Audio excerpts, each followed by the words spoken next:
আসসালামু আলাইকুম বন্ধুরা, আশা করছি সকলেই ভালো আছো। আজকের ভিডিওর মাধ্যমে আমরা জানব ব্র্যাক ইউনিভার্সিটি এর ভর্তি যোগ্যতা, ভর্তি পরীক্ষা, টিউশন ফি ও স্কলারশিপ সম্পর্কে। তো অবশ্যই ভিডিওটি শেষ পর্যন্ত দেখতে থাকো। তো চলো বেশি দেরি না করে আজকের ভিডিওটি শুরু করা যাক। তো চলো প্রথমেই জেনে নেওয়া যাক ভর্তির যোগ্যতা সম্পর্কে। তো এসএসসি এবং এইচএসসিতে আলাদাভাবে ন্যূনতম 3.50 অবশ্যই থাকতে হবে। আবারও বলে দিচ্ছি, 3.50 ন্যূনতম অবশ্যই থাকতে হবে।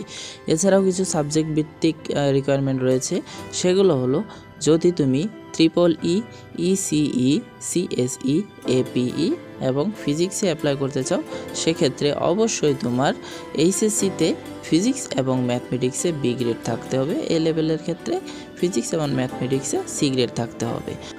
আর কম্পিউটার সায়েন্স এবং ম্যাথমেটিক্স এর ক্যান্ডিডেট হলে তোমার অবশ্যই এইচএসসিতে ম্যাথমেটিক্সে বি গ্রেড থাকতে হবে ন্যূনতম, এবং এ লেভেলের ক্ষেত্রে অবশ্যই ম্যাথমেটিক্সে সি গ্রেড থাকতেই হবে। এছাড়াও ফার্মেসির ক্ষেত্রে আলাদা কিছু রিকোয়ারমেন্ট রয়েছে, সেগুলো হলো এসএসসি এবং এইচএসসিতে আলাদাভাবে অবশ্যই 3.50 তো থাকতেই হবে, কিন্তু টোটাল অবশ্যই 8 হতে হবে 10-এর মধ্যে এসএসসি এবং এইচএসসির জিপিএ মিলে। আরও বলা হয়েছে যে এসএসসি এবং এইচএসসি উভয় পরীক্ষাতেই ন্যূনতম জিপিএ 4 থাকতে হবে কেমিস্ট্রি এবং বায়োলজিতে, এবং ম্যাথমেটিক্স এবং ফিজিক্সে অবশ্যই 3.5-এর মধ্যে থাকতে হবে ন্যূনতম এইচএসসিতে। এছাড়াও অন্যদের ক্ষেত্রে বা বাকি যেসব রিকোয়ারমেন্ট রয়েছে সেগুলো দেখার জন্য তোমরা অবশ্যই ডেসক্রিপশন বক্স চেক করবে, সেখানে রিকোয়ারমেন্ট লিখে একটি লিঙ্ক দেওয়া থাকবে, সেখানে ক্লিক করলেই তোমরা সম্পূর্ণ রিকোয়ারমেন্টটি দেখতে পারবে একসাথে। তো এখন আমরা জানবো ব্র্যাক ইউনিভার্সিটিতে কোন কোন প্রোগ্রাম রয়েছে। তো প্রথমেই bachelor of social science in anthropology, bachelor of science in applied physics and electronics, bachelor of architecture, bachelor of science in biotechnology, bachelor of business administration, bachelor of social science in economics, bachelor of arts in English, bachelor of science in computer science and engineering, bachelor of science in computer science, bachelor of science in electronic and communication, bachelor of science in electrical and electronic engineering, bachelor of lodge অর্থাৎ LLB honours, bachelor of science in mathematics, bachelor of science in microbiology, bachelor of pharmacy, bachelor of science in physics. তো চলো এখন জেনে নেওয়া যাক কোন কোন প্রোগ্রামের ক্ষেত্রে কোন কোন সাবজেক্টের পরীক্ষা দিতে হয়। তো BSS in anthropology, BA in English এবং LLB অনার্সের ক্ষেত্রে ইংলিশের পরীক্ষা দিতে হয়। BBA এবং BSS ইন ইকোনমিক্সের ক্ষেত্রে ইংলিশ এবং ম্যাথমেটিক্সের পরীক্ষা দিতে হয়। Bachelor of pharmacy, BSc in microbiology এবং BSc ইন বায়োটেকনোলজি এর ক্ষেত্রে ইংলিশ, ম্যাথমেটিক্স, বায়োলজি ও কেমিস্ট্রির পরীক্ষা দিতে হয়। আর্কিটেকচারের ক্ষেত্রে ইংলিশ, ম্যাথমেটিক্স এবং ড্রয়িং পরীক্ষা দিতে হয়। আর বাকি যেসব প্রোগ্রাম রয়েছে সকল প্রোগ্রামের ক্ষেত্রে ইংলিশ, ম্যাথমেটিক্স, হায়ার ম্যাথমেটিক্স এবং ফিজিক্সের পরীক্ষা দিতে হয়। আর স্যাম্পল কোশ্চেনের লিঙ্ক আমি ডেসক্রিপশন বক্সে অবশ্যই দিয়ে দিব। আর এছাড়াও ভর্তি পরীক্ষা সম্পর্কে তোমরা যদি বিস্তারিত জানতে চাও, সেক্ষেত্রে ডেসক্রিপশন বক্সে আরও একটি লিঙ্ক দিয়ে দেওয়া হবে, ভিডিওর লিঙ্ক দিয়ে দেওয়া হবে, সেখান থেকে তোমরা বিস্তারিতভাবে সকল কিছু ভালোভাবে দেখে নিতে পারবে। আর ব্র্যাক ইউনিভার্সিটি এর আবেদন তোমরা সরাসরি ব্র্যাক ইউনিভার্সিটিতে গিয়েও সেখান থেকেও ফর্ম পূরণ করতে পারো। এছাড়াও তোমরা অনলাইনে অর্থাৎ ব্র্যাক ইউনিভার্সিটি এর নিজস্ব ওয়েবসাইট থেকেও করতে পারো।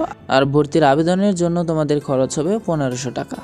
তো চলো এখন জেনে নেওয়া যাক কোন কোন প্রোগ্রামের ক্ষেত্রে সর্বমোট কত করে টিউশন ফি এর খরচ হবে। তো প্রথমেই bachelor of social science in anthropology, credit 120, per credit fee 7500, সর্বমোট টিউশন ফি 9 লক্ষ টাকা। Bachelor of science in applied physics and electronics, সর্বমোট ক্রেডিট 130, পার ক্রেডিট ফি 7500, সর্বমোট টিউশন ফি 9,75,000 টাকা। Bachelor of architecture, credit hour 207, per credit fee 8000, সর্বমোট tuition fee 16,56,000 টাকা। Bachelor of science in biotechnology, সর্বমোট credit hour 134, per credit fee 7500, সর্বমোট tuition ফি 10,20,000 টাকা। Bachelor of business administration অর্থাৎ BBA এর ক্ষেত্রে সর্বমোট ক্রেডিট 130, পার ক্রেডিট ফি 7500, সর্বমোট টিউশন ফি এর ক্ষেত্রে খরচ 9,75,000 টাকা। Bachelor of social science in economics, সর্বমোট ক্রেডিট আওয়ার 120, পার ক্রেডিট ফি 7,500, সর্বমোট টিউশন ফির ক্ষেত্রে খরচ 9 লক্ষ টাকা।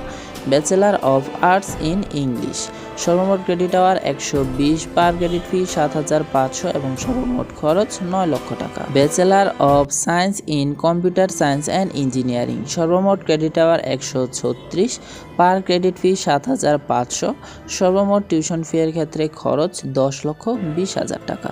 Bachelor of science in computer science, সর্বমোট ক্রেডিট আওয়ার 124, পার ক্রেডিট ফি 7,500, সর্বমোট টিউশন ফি এর ক্ষেত্রে খরচ 9,30,000 টাকা। Bachelor of science in electronic and communication, সর্বমোট ক্রেডিট আওয়ার 136, পার ক্রেডিট ফি 7,500, সর্বমোট টিউশন ফি এর ক্ষেত্রে খরচ 10,20,000 টাকা। Bachelor of science in electrical and electronic engineering, সর্বমোট ক্রেডিট আওয়ার 136, পার ক্রেডিট ফি 7,500, সর্বমোট টিউশন ফি এর ক্ষেত্রে খরচ 10,20,000 টাকা। ব্যাচেলার অফ লস অর্থাৎ এলএলবি অনার্সের ক্ষেত্রে সর্বমোট ক্রেডিট আওয়ার 135, পার ক্রেডিট ফি 8,000, সর্বমোট টিউশন ফি এর ক্ষেত্রে খরচ হবে 10,80,000 টাকা।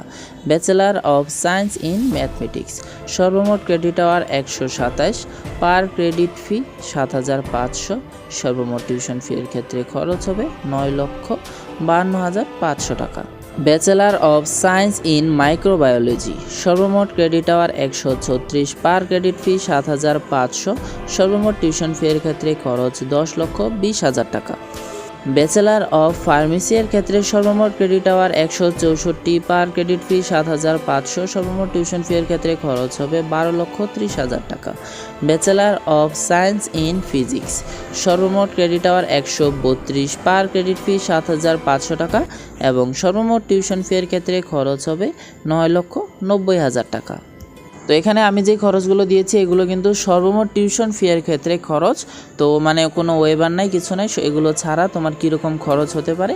তো এছাড়াও যদি ধরতে পারো, মনে করো যে তোমার কোনো ওয়েবার নাই, তো তোমার এরকম টিউশন ফি এর ক্ষেত্রে খরচ হতে পারে। এছাড়াও আরও কিছু এক্সট্রা ফি যেমন থাকে, ল্যাব ফি থাকে, কম্পিউটার ল্যাব ফি, এরকম এক্সট্রা কিছু ফি থাকে। এই ফিগুলো মিলিয়ে তোমার হয়তোবা আর কিছু এক্সট্রা লাগতে পারে। তো চলো ওয়েবার সম্পর্কে কিছু তথ্য জেনে নেওয়া যাক। সেটা হলো যে এখানে ফ্রিডম ফাইটারের সন্তানের ক্ষেত্রে অবশ্যই 100% ওয়েবারের ব্যবস্থা রয়েছে। আর যদি ব্র্যাক ইউনিভার্সিটি এর পরীক্ষা যদি তুমি টপ করতে পারো সেক্ষেত্রে 100% ওয়েবারের ব্যবস্থা রয়েছে। এছাড়াও এসএসসি এইচএসসি এর জিপি এর উপর নির্ভর করেও ওয়েবারের ব্যবস্থা রয়েছে এবং সিবলিংস এর ওয়েবার রয়েছে। এছাড়াও আরও কিছু ওয়েবারের ব্যবস্থা রয়েছে, কিন্তু সেই সম্পর্কে বিস্তারিত তথ্য আমার কাছে নেই, তাই আমি তোমাদের ভালোভাবে দিতে পারছি না। তারপরেও তোমাদের যদি নির্দিষ্ট করে ভালোভাবে জানার প্রয়োজন হয় আর যে কোনো তথ্য যদি এই বিশ্ববিদ্যালয় সম্পর্কে তোমাদের জানার প্রয়োজন হয়, অ্যাডমিশন তথ্য সম্পর্কে, সেজন্য সবচেয়ে ভালো যে এই কাজটা হবে সেটা হলো যে কমেন্ট না করে তোমরা সরাসরি আমি যে হেল্পলাইন নাম্বারগুলো দিয়ে দিচ্ছি, ব্র্যাক ইউনিভার্সিটির অ্যাডমিশন হেল্পলাইন নাম্বার, এখানে তোমরা যোগাযোগ করো, তাহলে আমি যে উত্তর দিব এর থেকে ভালো উত্তর তোমরা সেখান থেকে পাবা। তো আজকের ভিডিওটি ছিল এই পর্যন্তই। ভিডিওটি থেকে যদি একটু উপকৃত হয়ে থাকো তো অবশ্যই চ্যানেলটি সাবস্ক্রাইব করে আমাদের পাশে থেকো। আর পরবর্তীতে তোমরা কোন বিশ্ববিদ্যালয় সম্পর্কে জানতে চাও তাও অবশ্যই কমেন্ট করে আমাদের জানাতে পারো। তো দেখা হবে নতুন আরও কোনো ভিডিও নিয়ে। ততক্ষণ পর্যন্ত সবাই ভালো থেকো, সুস্থ থেকো, বাই বাই।